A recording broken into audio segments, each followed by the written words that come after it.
Welcome to TBC news.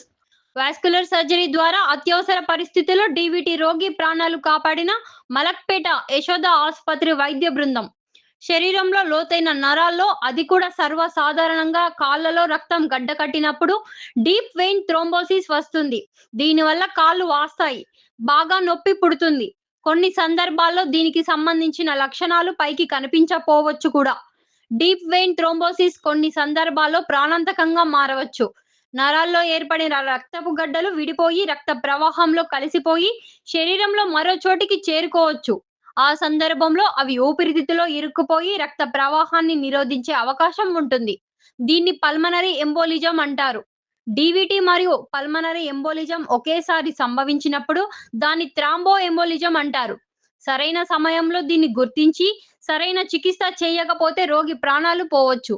Vascular surgery ASHA కిరణం Malkapet Yashoda hospitals అద్భుతమైన వైద్య నైపుణ్యం మరియు మానవీయ సంరక్షణ నైపుణ్యంతో యశోద హాస్పిటల్స్ ప్రముఖ కన్సల్టెంట్ వాస్కులర్ మరియు ఎండోవాస్కులర్ సర్జన్ అయిన డాక్టర్ రంజిత్ కుమార్ ఆనంద్ అత్యవసర స్థితిలో ఉన్న మహబూబ్ నగర్ కి చెందిన ఓ డీవీటీ రోగికి సకాలంలో సరైన చికిత్స చేసి అతని ప్రాణాలను కాపాడారు. కుడికాలి వాపు, సెప్టిక్ షాక్, కిడ్నీకి తీవ్రమైన గాయం మరియు మయోకార్డియల్ స్టన్నింగ్ వంటి అనేక లక్షణాలతో తీవ్రంగా బాధపడుతున్న మహబూబ్ నగర్ కి చెందిన గుమల కృష్ణారెడ్డి అనే 47 సంవత్సరాల రోగిని అత్యవసర పరిస్థితిలో హైదరాబాద్ మలకపేటలోని యశోద ఆసుపత్రికి తీసుకువచ్చారు. అత్యవసర వైద్య పరీక్షల అనంతరం రోగికి తీవ్ర స్థాయిలో డీవీటీతో పాటు సెల్యులైటిస్ మరియు సెప్సిస్ కారణంగా మల్టీ ఆర్గాన్ డిస్ఫంక్షన్ ఉన్నట్లు యశోద వైద్య బృందం నిర్ధారించింది. ఈ స్థితిలో రోగికి అత్యవసరంగా ఐవీఎఫ్ ఫిల్టర్ ప్లేస్మెంట్, డిబ్రైట్మెంట్ మరియు ప్రభావిత ఫాషియోటమీ చాలా అవసరం. నమస్కారం అండి. నా పేరు doctor Ranjith Kumar, vascular and endovascular surgeon, Yashoda hospital. Second Wednesday నేను మహబూబ్ నగర్ విజిట్ చేస్తూ ఉన్నానండి. సో ఇలా ఫాలో అప్ పేషెంట్స్ మనకు ఆల్మోస్ట్ ఒక 15 to 20 ఉంటారు. సో రెగ్యులర్గా ఎవ్రీ మంత్ మహబూబ్ నగర్కి విజిట్ చేస్తున్నాను. ఒకటి నేహా షేన్ హాస్పిటల్ ఉంది, అక్కడికి వస్తూ ఉంటాను. ఆ తర్వాత సిటీ ఎండో స్కాన్కి వస్తూ ఉంటాను. సో ఇలా కాళ్ళల్లో రక్తం గడ్డగట్టిన, కాళ్ళల్లో పుండ్లు అయి మానకపోయినా, లేకపోతే ఎవరికైనా పెరాలిసిస్ లాగా వచ్చినా, అలాంటి రక్తనాళాలు ఎక్కడైనా ఉబ్బినా, ఇలాంటి వాళ్ళకి మనం మినిమల్లీ ఇన్వేజివ్ అంటే ఎక్కడ కట్ చేయకుండా ఇంజెక్షన్ థెరపీ ద్వారానే ట్రీట్మెంట్ చేసేది. వారికోజ్ వెయిన్స్ అయినా అని ఇంజెక్షన్ థెరపీ ద్వారానే, కాళ్ళల్లో రక్తం గడ్డగట్టిన ఇంజెక్షన్ థెరపీ ద్వారానే ఒక రక్తనాళంలోకి వెళ్ళి ఆ క్లాట్ని లాగేసుకొని తీసుకొని బయటికి రావడం.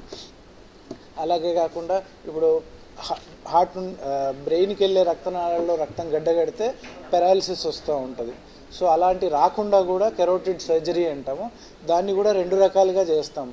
బోత్ ఓపెన్ సర్జరీ అంటే ఇక్కడ ఓపెన్ చేసేసి, మెడ దగ్గర ఓపెన్ చేసేసి క్లాట్ తీయడము. రెండవది చిన్నగా స్టెంట్ వేసి దాన్ని ఫిల్టర్ అంటే ఆ క్లాట్ పైకి వెళ్ళకుండా ఒక చిన్న జాలి పెట్టేసి స్టెంట్ వేయడం కూడా. సో ఇలాంటి అన్ని అడ్వాన్స్డ్ ప్రొసీజర్స్ మనం యశోద మలక్పేటలో with our vascular surgery team and intensive care team అన్నీ చేస్తూ ఉన్నాము. సో ఇఫ్ ఎవరైనా ఉంటే you can come and contact us every second Wednesday at city endo scan or Neha షేన్. ఈ పేషెంట్కి వచ్చిన ప్రాబ్లం ఏంటంటే డీవీటీ అంటారు. డీవీటీ అంటే లోపల ఉండే రక్తనాళాల్లో కింద నుండి మళ్ళీ హార్ట్కి తీసుకెళ్లే రక్త సరఫరాలో రక్తనాళాల్లో బ్లాక్స్ అవడం. సో ఈ బ్లాక్స్ అనేవి మనకు మామూలుగా మోకాలు కింద వరకే రావచ్చు, మనకి తొంటి వరకు రావచ్చు, లేదంటే కిడ్నీల వరకు వెళ్ళొచ్చు. కొన్నిసార్లు ఈ క్లాట్ ఊడిపోయి లంగ్స్కి వెళ్ళి ఆయాసం కూడా వచ్చే ఛాన్స్ ఉంటుంది. అలాంటి పరిస్థితి జరిగితే దాన్ని పల్మనరీ ఎంబాలిజం అంటారు. అది సిమ్టమాటిక్ అంటే పేషెంట్కి ఆయాసం వచ్చి హార్ట్ రేట్ పెరిగి అలాంటి సిమ్టమ్స్ వచ్చేది లక్షలో ఒకరికి అలానే వస్తూ ఉంటుంది. సో మన పేషెంట్ కూడా అలానే ప్రజెంట్ అయ్యారు. మనకి 2 రోజుల నుండి ఆ ప్రాబ్లంతో తిరుగుతూ ఉన్నారు. మల్టిపుల్ హాస్పిటల్స్ చుట్టూ తిరిగారు. సో వాళ్ళు ఎవరు రెడీగా లేకుండే తీసుకోవడానికి. సో ఫైనల్లీ మన దగ్గరికి వచ్చారు, యశోద హాస్పిటల్స్ మలక్పేట్. సో రాగానే మనం వెంటనే ఆ కాళ్ళల్లో క్లాట్ ఉంది అని డయాగ్నోజ్ చేసాము. చేసిన వెంటనే ఒకవేళ ఆ క్లాట్ ఆయన సిమ్టమ్స్ని బట్టి, ఇన్ ద సెన్స్ ఆయన హార్ట్ రేట్ ఎక్కువగా ఉండడం, బీపీ లో ఉండడము, ఫీవర్, అన్ని ఆర్గన్స్ ఇన్వాల్వ్ అయి ఉన్న కండిషన్లో వచ్చారు. సో మనం వెంటనే ఫస్ట్ ఏం చేసాము, ఆ క్లాట్ ఏమన్నా లంగ్స్కి కానీ వెళ్ళడం వల్లనే ఇవన్నీ ఎఫెక్ట్స్ అవుతున్నాయా లేదా అనేది రూల్ అవుట్ చేసుకున్నాం. ఫార్చునేట్లీ ఆ క్లాట్ అనేది లంగ్స్కి అయితే వెళ్ళలేదు. కానీ మిగతా ఎవాల్యుయేషన్ అయిన తర్వాత తెలిసింది ఏంటంటే, అప్పుడప్పుడే స్టార్ట్ అయిన రెయినీ సీజన్ వల్ల కాళ్ళల్లో చిన్నగా క్రాక్స్ వస్తాయి కదా, మనందరికీ వస్తూనే ఉంటాయి తడికి ఉన్నప్పుడు పొలాల్లో తిరిగే వాళ్ళకి. సో ఆ క్రాక్స్ నుండి ఇన్ఫెక్షన్ అనేది కాలికి స్ప్రెడ్ అయ్యి, ఆ ఇన్ఫెక్షన్ వల్ల బాడీలో ఉన్న అన్ని ఆర్గన్స్ ఎఫెక్ట్ అయ్యాయి, దాంతోపాటు కాళ్ళల్లో రక్తం కూడా గడ్డగట్టింది. సో ఇలాంటి క్రిటికల్ కండిషన్లో ఉన్నప్పుడు పేషెంట్ని మనం వెంటనే ఐసీయూకి షిఫ్ట్ చేసే సమయంలో వెంటనే క్యాత్ ల్యాబ్కి అనేది తీసుకెళ్ళడం జరిగింది. క్యాత్ ల్యాబ్కి తీసుకెళ్ళి ఆ క్లాట్ ఏమైనా లంగ్స్కి వెళ్ళిందా లేదా అనేది ఒక యాంజియోగ్రామ్ చేసాము. అందులో ఏ క్లాటు లేదు అని తేలింది. సో మనం చేసే సర్జరీ టైంలో కూడా కాళ్ళని అటు ఇటు కదిలిస్తాము, కట్ చేస్తాం కాబట్టి ఆ కట్ చేసే టైంలో కూడా ఆ క్లాట్ అనేది లంగ్స్కి వెళ్ళే ప్రమాదం ఉంది. సో అది జరగకుండా మనం ఒక జాలి లాంటిది ఫిల్టర్, ఐవీసీ ఫిల్టర్ అంటారు, అది జస్ట్ లోకల్ అనెస్థీషియాలోనే చేస్తాము. ఒక జాలి పెట్టేసి ఆ క్లాట్ అనేది లంగ్స్కి వెళ్ళకుండా చేసేసి వెంటనే ఇమీడియట్గా ఆపరేషన్ థియేటర్కి తీసుకెళ్ళాము. ఆపరేషన్ థియేటర్కి తీసుకెళ్ళి ఆయనకున్న ఇన్ఫెక్షన్ ఏదైతే ఉందో మొత్తం క్లియర్ చేసాము. ఆయనకున్న ఇన్ఫెక్షన్ ఎంత డీప్గా వెళ్ళిందంటే ఆల్మోస్ట్ మోకాల కింద బోన్ కూడా మొత్తం ఎక్స్పోజ్ అయింది. మోకాల కింద నుండి వేళ్ల వరకు మొత్తం చర్మము, కండ మొత్తం పోయింది. ఆల్మోస్ట్ బోన్ వరకు ఎక్స్పోజ్ అయింది. అండ్ చుట్టూ 1 సెంటీమీటర్ చర్మం కూడా లేదు. సో అలా ప్రొసీజర్ అంతా అయిన తర్వాత మళ్ళీ ఐసీయూకి షిఫ్ట్ చేసాము. ఐసీయూలో వెంటిలేటర్ సపోర్టుతో, అంటే వెంటిలేటర్ ట్యూబ్ పెట్టకుండా వెంటిలేటర్ సపోర్టుతో మెషిన్ పెట్టి ఆక్సిజన్ని సప్లై చేసాము. సో 5 to 6 డేస్లో తను కోలుకొని వార్డుకి అయితే షిఫ్ట్ అయ్యారు. సో ఆఫ్టర్ దట్ ఒక 1 వీక్ తర్వాత పేషెంట్ డిశ్చార్జ్ అయ్యారు. డిశ్చార్జ్ అయిన తర్వాత రెగ్యులర్గా డ్రెస్సింగ్స్ చేసుకుంటూ, మెషిన్ డ్రెస్సింగ్ ఉంటుంది, స్పెషల్ డ్రెస్సింగ్ అది, అంటే ఒక్కసారి డ్రెస్సింగ్ పెడితే 5 రోజుల వరకు దాన్ని తీయాల్సిన అవసరం లేదు. అలాంటి డ్రెస్సింగ్స్ ఒక 5 to 8 టైమ్స్ చేసిన తర్వాత కండంతా వచ్చి బోన్ అంతా కవర్ అయిన తర్వాత ఇంకో కాలు నుండి చర్మం అంతా తీసి దానికి వేసామన్నమాట. ఈ ప్రాసెస్లో ఆయనకి ఎఫెక్ట్ అయిన కిడ్నీస్, అంటే క్రియాటినిన్ పెరిగింది.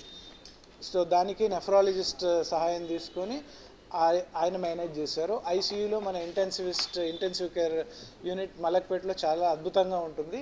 వాళ్ళు కూడా సపోర్ట్తో వీ హ్యావ్ 5 డేస్లో తన ఐసీయూ నుండి బయట అయితే పడేయగలిగాం. అలాంగ్ విత్ దిస్ ఆయన హార్ట్ పైన కూడా ఎఫెక్ట్ పడింది. ఆల్మోస్ట్ 120, 130 హార్ట్ రేట్ ఆల్మోస్ట్ ఒక 6 to 8 డేస్ ఉంది. మన cardiologist, senior most cardiologist Pavan sir వాళ్ళందరూ ఉండే.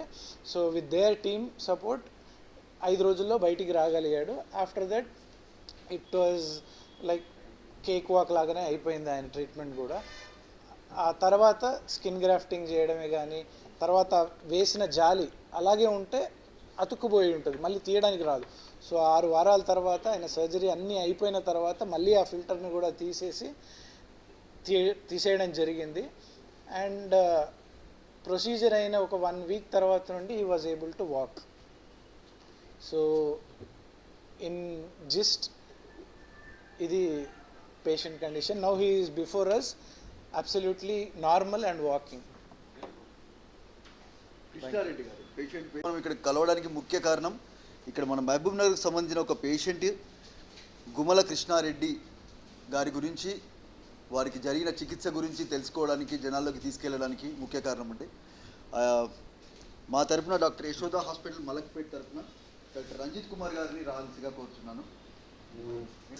Malakpet Yashoda hospital, Srinivas Chidura, CHIDURA Chidura. So దీనిలో ఒక DVT అని ఒక దానికి సంబంధించిన చికిత్స కోసం మన పేషెంట్ గారు మన దగ్గరికి వచ్చారు. దానికి సంబంధించిన ప్రాసెస్ అదంతా డాక్టర్ గారు ఎక్స్ప్లెయిన్ చేస్తారండి. ఆ తర్వాత మన దగ్గర ఉన్న సర్వీస్ కావడం వల్ల 4 times అడ్మిషన్ కూడా జరిగింది. కానీ దాంట్లో ఏంటంటే రికవరీ కోసం స్కిన్ గ్రాఫ్టింగ్ ఒకసారి చేయాలి, ప్లాస్టిక్ సర్జన్, అంటే మీకు దీన్ని బట్టి ఏంటంటే కార్పొరేట్ హాస్పిటల్ ఎగ్రో, ఎండోక్రాలజీ, స్కిన్, అంటే ప్లాస్టిక్ సర్జన్, ఆర్థోపెడిషన్ అందరూ ఇన్వాల్వ్ అయ్యారు. సో దానివల్ల పేషెంట్కి వేరే కండిషన్లు రావాలి, డాక్టర్ ఆన్ కాల్ రావాలి, ఇలాంటిది లేకుండా మీకు అలాంటిది ఉంటుందండి. అది కాకుండా అక్కడ అన్ని చికిత్సలకు సంబంధించి ఇన్వెస్టిగేషన్స్ కూడా అన్నీ అక్కడే లోకల్గా అవుతాయి కాబట్టి మీకు అడ్వాంటేజ్ ఉంటుందండి. ఇది యశోద హాస్పిటల్ మలక్పేట్ ద్వారా ఈ పేషెంట్కి ఈరోజు మీ ముందే ఉన్నారు. ఇంకోటి ఏంటంటే ఇది అన్ని విధాలుగా ఈ రోజుల్లో మీరు చాలామంది చూస్తుంటారు వెరికోస్ వెయిన్స్ వస్తున్నాయి. అది కూడా ఏంటంటే తర్వాత వాళ్ళకి పుళ్ళు కావడము, అది ఇన్ఫెక్షన్ కావడము, సెప్సిస్ అయిపోయి మళ్ళీ ఇలాంటి స్టేజ్కి వస్తుంది. సో జనాల్లో ఏంటంటే చిన్నగా ఉన్నప్పుడే దానికి వచ్చి డాక్టర్ గారికి చూపెట్టుకొని ట్రీట్మెంట్ చేయించుకుంటే దీనికి ఇలాంటి నెక్స్ట్ కాంప్లికేషన్స్ లేకుండా ఉంటాయని అది ఆ ముఖ్య ఉద్దేశంతో ఈరోజు ప్రెస్ మీట్ పెట్టడం జరిగింది.